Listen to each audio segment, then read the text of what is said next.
Welcome to the March 2023 flyover of Te Ahu Turanga, Manawatū Tararua Highway. You are flying today with Kaye Allardice-Green, and I'm the registered nurse and Health and Wellbeing Lead on the project. During this flight, I will talk a little bit about our approach to health and wellbeing. We can see on the right Te Wharepu Manawa. This is our site office and information centre, which is open Monday to Friday 10 a.m. to 4.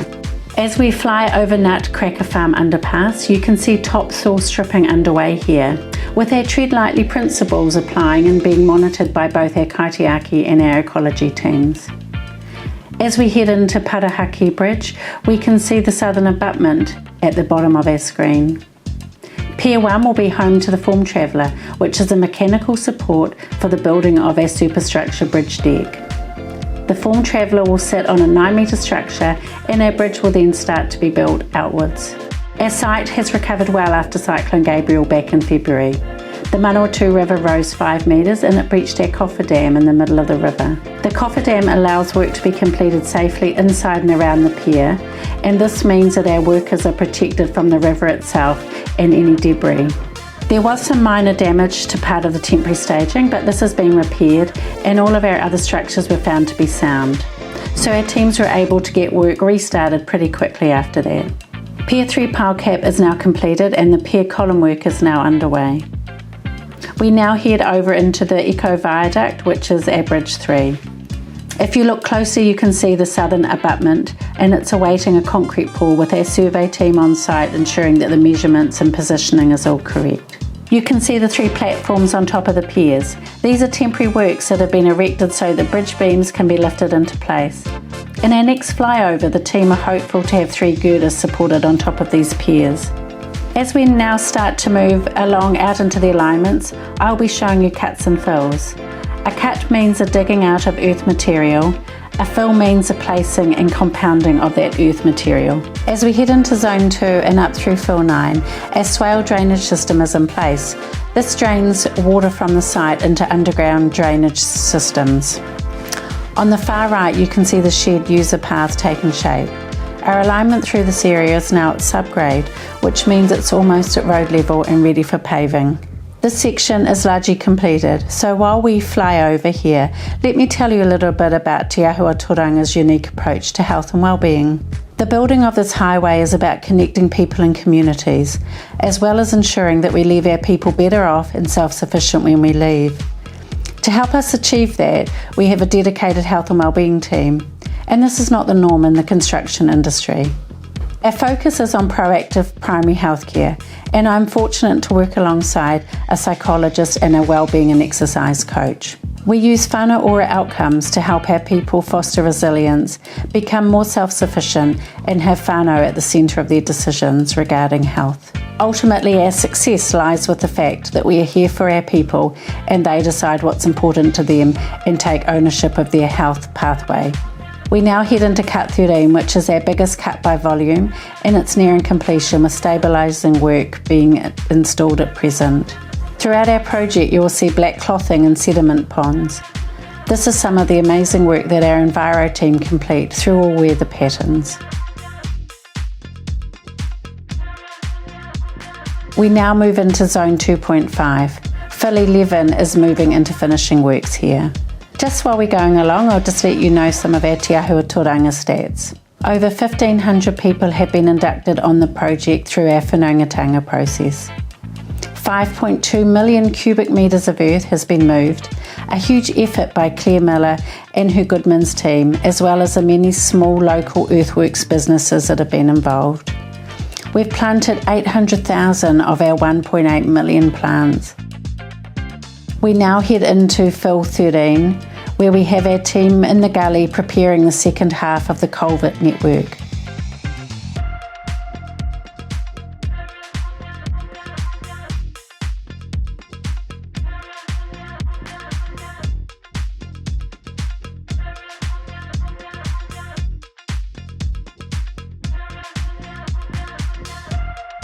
Coming into shot now on the right hand side is our stockpile site.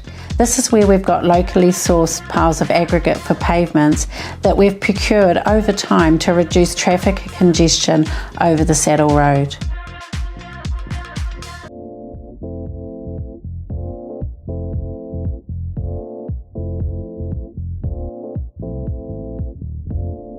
Zone 3 is where we are now, and this zone continues to work on its subsoil drainage.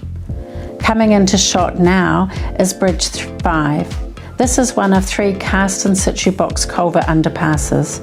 You can see the MSE walls being constructed either side of the underpass for the future shared user path.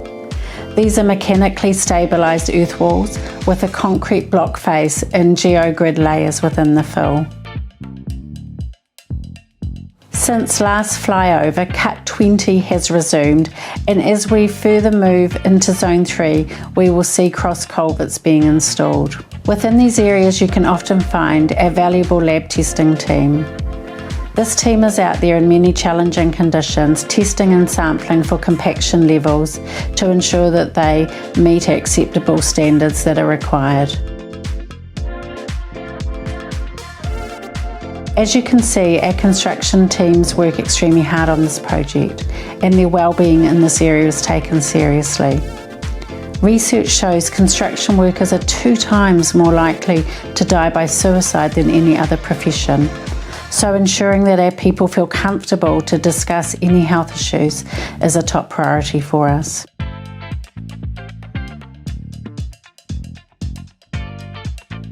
Coming into view now is Bridge 10, and this is a big milestone for engineer Natalie van der Wel and her team. Bridge 10 is the first functioning bridge with trucks now being able to move easily between zones 3 and 4. We now head up into Zone 4, which is on our Woodville side.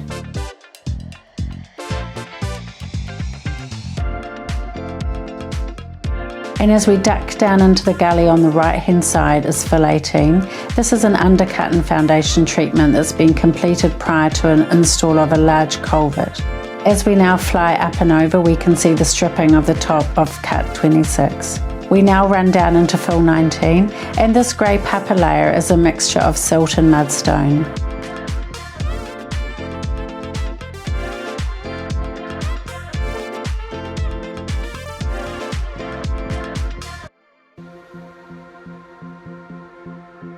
We now head into Cut 28, which is on Ag Research owned land.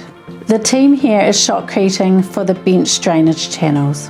Shotcrete is a coating that's sprayed onto the benches and cut faces to stabilise them and help with drainage. The purpose of these drainage channels is to catch water and transfer it to the wetland ponds for treatment before it's outletted back into its natural environment.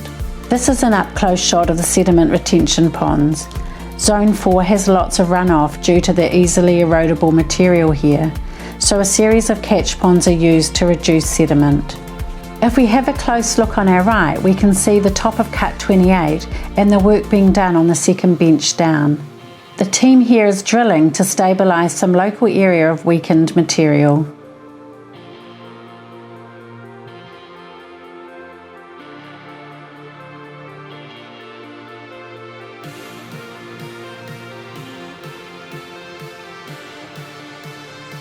We now move into Fill 20, where we have subgrade trials that are currently in progress, which is the last layer of the fill before pavement.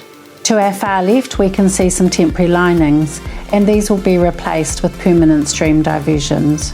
The sediment retention ponds on the left will also be decommissioned at the end of the project. The material in these ponds gets shifted to spoil sites, along with earth that's not suitable for the road. The laydown area within Cut 30 has stockpiles of large rocks used in stream diversions that we mentioned earlier, and also the stored culvert pieces are there ready to go.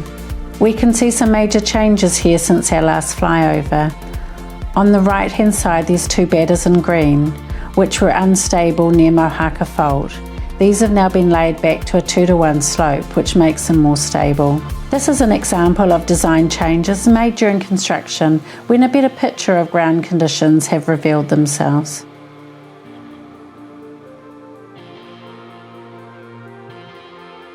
Fill 21 is largely completed now, except for the tie-in into the Manawatū Stream Bridge. This structure had extensive collaboration and redesign with the expert input of our kaitiaki team and designers to reduce the impact it would have on the stream.